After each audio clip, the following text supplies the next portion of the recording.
bien bonjour à tous. Nous voilà, Baptiste, en Audi RS3. Donc juste un petit aperçu pour vous, puisque cette voiture apparaîtra dans le numéro prochain, 189, numéro 189, qui sort le 31 mars. Nous sommes sur les hauteurs de Nice, en direction de la Turbie. Et nous avons pris en main cette voiture ce matin. Et d'emblée, moi j'ai été séduit, puisque les routes ici sont plutôt défoncées, par le châssis de cette voiture. qui n'est pas inconfortable du tout. C'est vrai que les routes sont un peu bosselées, là, surtout on est en train de monter sur un col. Ça a tendance à être un peu défoncé par terre, mais la voiture gobe plutôt bien, malgré le caractère sportif. Exactement, parce que le châssis est évidemment plus sportif, la voiture est rabaissée. Elle fait 340 chevaux, c'est le 5 cylindres du TTRS, toujours évidemment en transversal.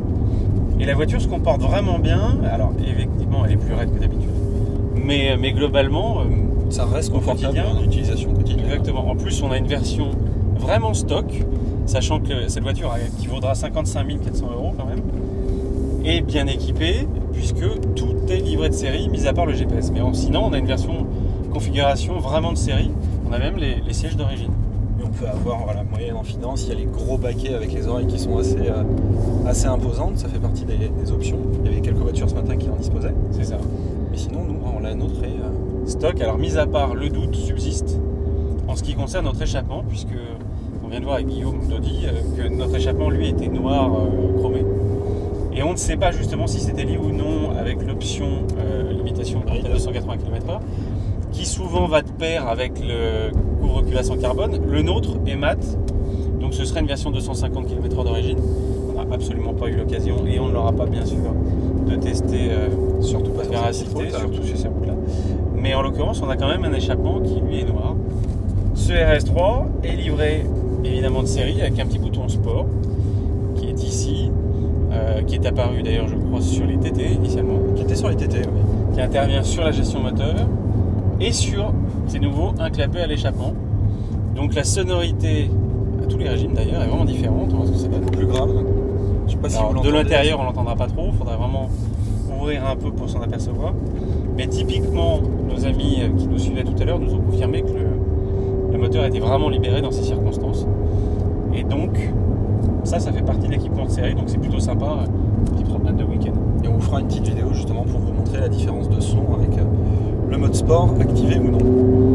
Après, pour le reste, la voiture vient forcément avec une S-Tronic 7, donc ça c'est plutôt une bonne chose. Équipée de gros freins, les 4 pistons à l'avant, donc ça c'est maintenant monnaie courante sur les RS.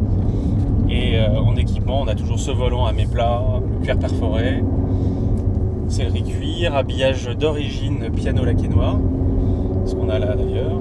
Petit changement au niveau du GPS et effectivement, il y a un nouvel encadrement typé A8 d'ailleurs. Et puis on a les rétros chromés, enfin chromés mat, donc ça c'est vraiment typique de la gamme RS. Sachant que là on a une version qui est un gris Suzuka, qui est un modèle qui n'est pas encore disponible. Il y a 5 couleurs qui seront proposées sur les RS3, et le gris Suzuka lui viendra un petit peu plus tard. Dont un rouge, on a vu ce matin il y a quelques voitures. Il y a le rouge Misano, il y a un blanc Ibis, il y a un noir brillant, et les jantes et le gris assorties. Daytona. Et les jantes sont assorties, effectivement, ce sont des jantes turbines dont les extrémités effectivement sont assorties avec un petit liseré rouge, donc c'est plutôt sympa.